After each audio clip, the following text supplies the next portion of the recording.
17 Agustus 1945.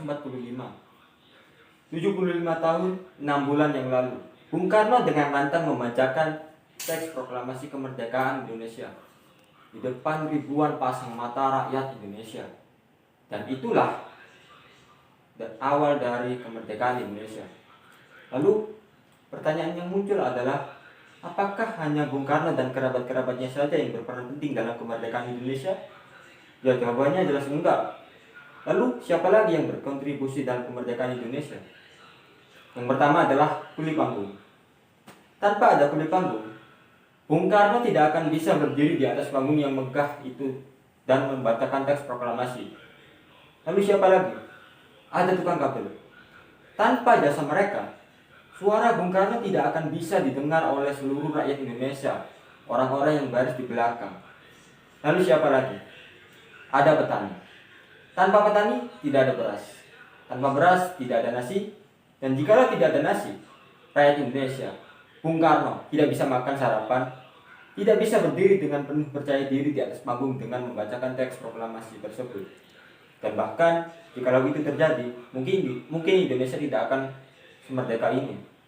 Sudah, belum, masih ada lagi beberapa orang yang penting yang berkontribusi dalam kemerdekaan Indonesia.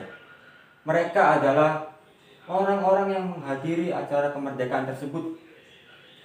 Beribu pasang mata pemuda-pemudi bangsa Indonesia yang menjadi saksi kemerdekaan Indonesia, yang mendengarkan dan menyaksikan Bung Karno membacakan teks proklamasi.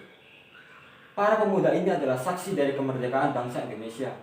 Dan para pemuda ini harus bertanggung jawab meneruskan kemerdekaan Indonesia. Ya, itu adalah kita, pemuda.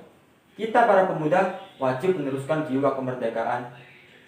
Oke, pertanyaan yang selanjutnya muncul adalah, bagaimana cara kita bisa meneruskan kemerdekaan jikalau kita sendiri tidak tahu apa itu arti kemerdekaan?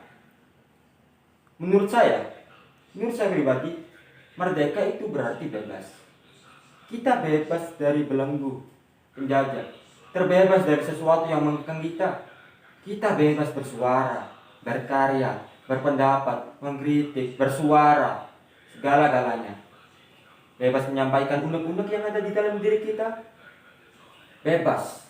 Itulah arti kemerdekaan yang pertama. Kemudian kebebasan berekspresi.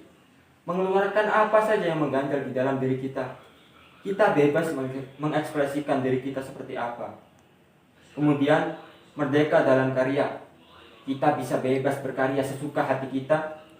Kita pemuda harus bisa berkarya, menciptakan sebuah warna baru untuk bangsa Indonesia, lalu ditampilkan dan ditonton oleh seluruh dunia dan membanggakan bangsa Indonesia.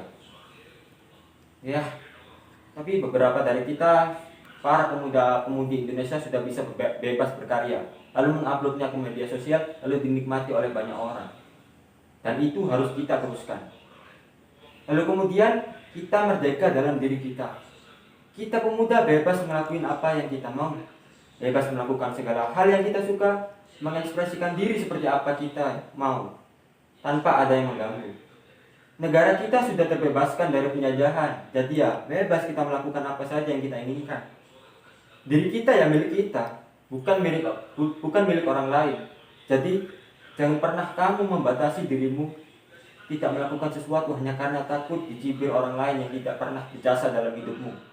Asal kau tidak merugikan orang lain, lakukan saja apa yang kamu bisa. Gapai mimpimu, bakar semangatmu, bungkam semua orang-orang yang ingin menjatuhkanmu. Banggakan orang tuamu karena haru, bukan karena halu. Lalu pertanyaan yang muncul selanjutnya adalah, apakah Indonesia sudah menjadi negara yang sepenuhnya merdeka? Menurut saya, belum. Dan doaku untuk negeri ini, Indonesia, semoga Indonesia bisa menjadi negeri yang sepenuhnya merdeka, bebas bersuara, berkarya, berpendapat, mengkritik, segala-galanya tanpa harus takut di penjara. Merdeka.